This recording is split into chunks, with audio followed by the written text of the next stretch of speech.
What is going on out there, peeps? All right, happy New Year's, you guys. I had to take a little time off just to rest a little bit and enjoy the New Year's. I didn't do too many videos, the ones that I could do real quick, just playing around on the other channel. But actually, I'm getting ready to be out in Washington for the January 6th gathering. Hopefully, you guys will be out there. If you are, I'll let everybody know where I'm at. If you want to come by, say hi. Hopefully some of these bars will be open. Nonetheless, let's get into what's going on in Iraq already at the beginning of the year. We talked about some of these things, and we'll continue to talk about them.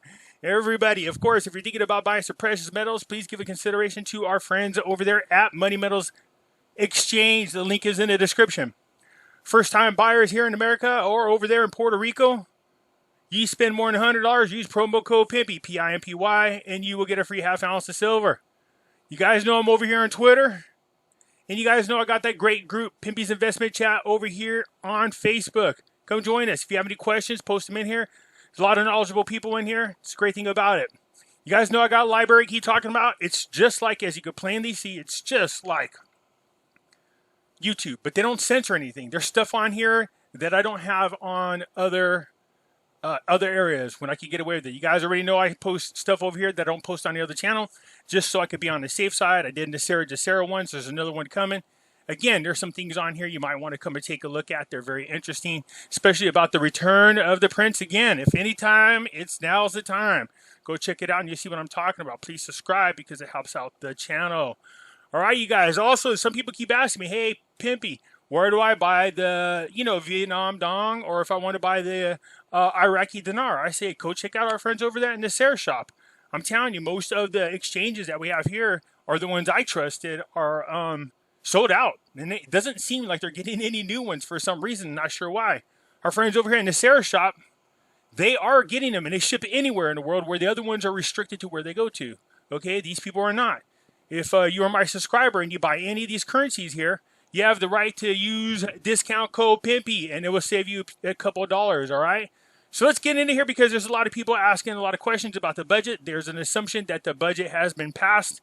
I'm not sure that's the case because it says that it's been received. See, this Parliamentary Finance receives the budget and reinsures employees about salaries. Of course they are, because people are like, the budget hasn't been passed. They have received it, and although some people are saying it's passed, I've not seen an actual article that says that it has passed. Either way, we need to get it done. My guess is that it's because the agreement between Erbil and Baghdad has not been finalized, although the part that matters for the budget to go forward has been agreed upon. It says the Finance Committee in Iraq Parliament announced on Saturday that it had received, finally, a copy of the general budget for 2021. Again, they've received it. I'm telling you, according to their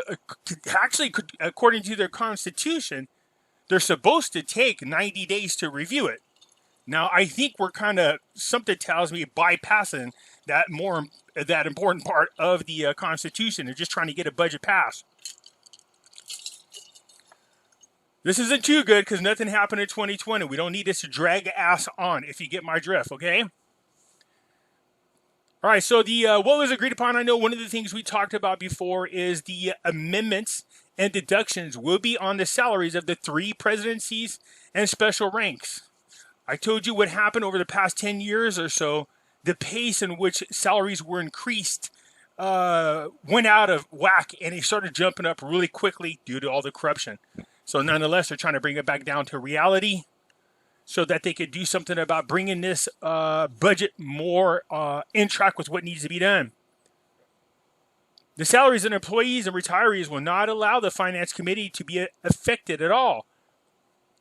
Its committees will work with previous compensations for the affected and victims of terrorism with regards to the liberated provinces. Okay, good. Let's get it out there. So what do we got here? The budget is based on an estimate of $42 per barrel, and that 3.250 million barrels will be produced today in oil. And that's including the 250,000 barrels from our friends over there in Kurdistan. All right? So keep that in mind as the year goes on and we see what's going on with the budget. Something tells me this is going to outperform. As a matter of fact, probably closer to over $10 per barrel once things get going on. We need to get out of this damn lockdown so people can get out there and start working. I told you it's part of a bigger agenda. We won't get into it. Look at our boy Al-Qademi, man, stepping up like Superman. I love this. This is what you want in a leader. You see, we're not the only people dealing with BS in our politics. So are they over there. Al-Qademi challenges, even if the reviews cost me my life, the reviews won't stop me. So what's going on there, Al-Qademi, that he has to put that statement out there? Well, it's easy. Here's what he was saying. He said the auctions and parades will not stop him and get in his way of reform, the country's conditions, even if it costs him his life. In other words, he's going to do what's right for the Iraqi people, even if those corrupt politicians try to stand in his way or even kill him. We can relate, Al-Qademi. We have them same corrupt politicians here, and they are around the world, challenging those governments who want to do what's right for their own people. We know. This came in a speech that bears a lot of challenges to the Shia forces, the factions anyways, close to Iran. I told you, they, just like we got politicians here that are buddies with the Chai people, they got politicians that are buddy with Iran. I told you ever since the assumption that Biden will get into office, we see Russia, Chai, and Iran feeling emboldened, and they're starting to go right back to the same corrupt, the same aggressive fashions against other countries, which should not be okay, but they feel emboldened because who's going to stop them? Not us here in the United States. How they think Trump's out of the way. Biden and them are all corrupt anyways. They sold our country out. I told you I voted for the guy who gave up his wealth for his country, not the guy who gave up his country for his wealth. That's for damn sure. So during the dialogue with a number of ministries, university professors, and political analysis, according to the statement, we started a year with hope. The ordeal has counted, and we open a new era in which we need cohesion and continuation of the reform approach. Yeah, the problem is, man, he's doing too good of a job. He is draining the Iranian swamp. The Iraqi swamp. And when you're so used to being corrupt and you're getting that good money, you don't like when somebody cuts it off, so you tend to fight back. We know. We see it here in our own country. So anyways, it's in here, the government that was honored to entrust its leadership came amid all these major crises. And from the first moment, it worked to dismantle these crises and reduce these effects on our people and the future of our generations. And we were removed from the specter of the regional and international conflict that could have entered Iraq in a long series of wars. So in other words, he got in there, a populist leader, started doing what's right for the people. A lot of corrupt people didn't like that. Again, we can relate here in the United States. So basically, he goes on to talk about all that they have accomplished in a short period of time, the past 6 months. And he said, we're already on the right track, and we're not going to do anything to allow other individuals to get in their way to take it back to the days of corruption, which we should be doing here in the United States. We can't go back. We were already on the right track. So we'll keep an eye on that right there. Go Al-Qademi, stand up and fight like hell. That's what I want you to see happen. We got early elections coming. If those things are at least, we hope that they are fair, free, and transparent, unlike our elections over here, which were rigged. Okay? So anyways, nonetheless, it goes on to talk about how they're going to stick to the white paper reforms. They're going to focus on what they need to do to develop the private sectors and bringing jobs over there to Iraq. And they're not going to let any of these Iranian influenced politicians get in the way, period. It just goes on and talks about that. Again, as usual, I will leave the link so you can come in here and read the rest of the article on yourself. I just wanted to sum it up. A new warning from Washington and Baghdad to Tehran, which is Iran, by the way, said that the American and Iraqi authorities have warned Iran and the militia to support against any attacks, on diplomats or U.S. military forces in Iraq. Well, why wouldn't they? We got a third term of Obama, man. They're dancing up and down thinking they're about to get a crap load of money. They're going to get to Iran. They're going to get their nuclear bomb back. Nobody's going to bother them. They're going to be able to rain hell and turn the Middle East into a cesspool all over again and create it and make it unstable as possible. They have nobody to stop them. Not this country. It's amazing what a few $1 million can get you from another country when it comes to our politicians.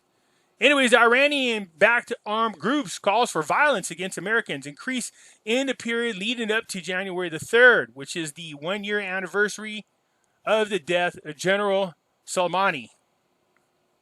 So tomorrow should be an interesting day. Let's see what happens. I'm anticipating a bunch of missile strikes along with other things as well. In the new threats, the commander of the Revolutionary Guard said that the taking of revenge continues, and it is not limited to one point, referring to the promises harsh revenge. Here's something that's very interesting. The USS Nimitz was pulled out of the Middle East, the aircraft carrier. Not sure what's going on there, but I think we got bigger fish to fry over here. We need a clean house here before we could go on and help other countries. So we're going to see. We're going to find out a whole lot by tomorrow. So look at the new, the exchange rate of the dollar. This is, again, people are asking me about this. This is only as it pertains to their, like stock exchanges. This is after hours, obviously. I believe they are. No. They were off for New Year's. We'll see what happens. So for every dollar, it's 1,445. That's a difference. The rate that we are dealing with is fixed. This one's going to go up and down based on market demand. It's a good way to measure what's going on, but it's not the rate at the moment. Parliamentary Finance reveals to the news the truth about the intentions of the central bank to change the dollar's exchange rate. Here's another article that was a little bit confusing to people. Parliamentary Finance Committee revealed on Saturday the fact that the central bank intends to change the exchange rate of the dollar again. Remember, I told you they are independent of the government, and so they could do this, but it's not going to happen anytime soon. Okay, I said it's not possible for the central banks to reprice the dollar again. It's already causing too much confusion. But if they're going to change it, they're not going to increase the rate change. There's no way in how they're going to devalue the Iraqi dinar. It's just not going to happen. As a matter of fact, they're already talking about increasing the value of the dinar. Remember, I showed you that article? Anyways, it says, there will be no threat from changing the exchange rate, and no new rate may be adopted because it will confuse the entire market since they just did it already. We need at least 2 weeks to overcome the crisis of price changes so that the citizens adjust to the new price. How by the time they get used to it, guess what? They'll change it again in the right direction. Okay? Speaking of, real quick, I want to mention the fact that over here, you can see, this is a good thing. It says that, where you at? Okay, right. Okay, good, right here. Security Council sanctions committees concerning Iraq's removal, one entity from its sanction list. So that the Al-Rafidiyya Bank has the sanctions against it have been removed. This is good news. This means that they obviously have behaved themselves. All right, so it says the names of the individuals and entities removed from the committee sanctions list pursuant to the decision made by the committee may be found in the press release. That's the link to the press release. So this is good. Right here you can see the resolution 1518 was done in 2003, approved the removal of the following entities from its list of individuals and entities that are, subject to assets freezing set by the paragraph, blah, blah, blah. But you get it. So basically, because they were being linked to funding terrorists, laundering money, all the same corrupt stuff a while back. They were sanctioned. Nonetheless, they've been behaving themselves. All is good. So that's where we are for now. Not a lot's been happening since the New Year's. All right. And there wasn't nothing really to report yesterday. Everybody was kind of at a standstill for now. Again, I want to encourage everybody, as many of you as possible, to make it out there January the 6th over there in D.C. I will be there. I'll let people know if you're curious or interested. Come out, hang out. We'll get together, shoot the crap. It'll be fun. I look forward to seeing people there. Hopefully you'll make it. That's it for now, you guys. If you liked the video, hit the thumbs up button. If you're not a subscriber, please do so, because when you do, it helps out the channel, and I surely do appreciate it. I'll catch you later.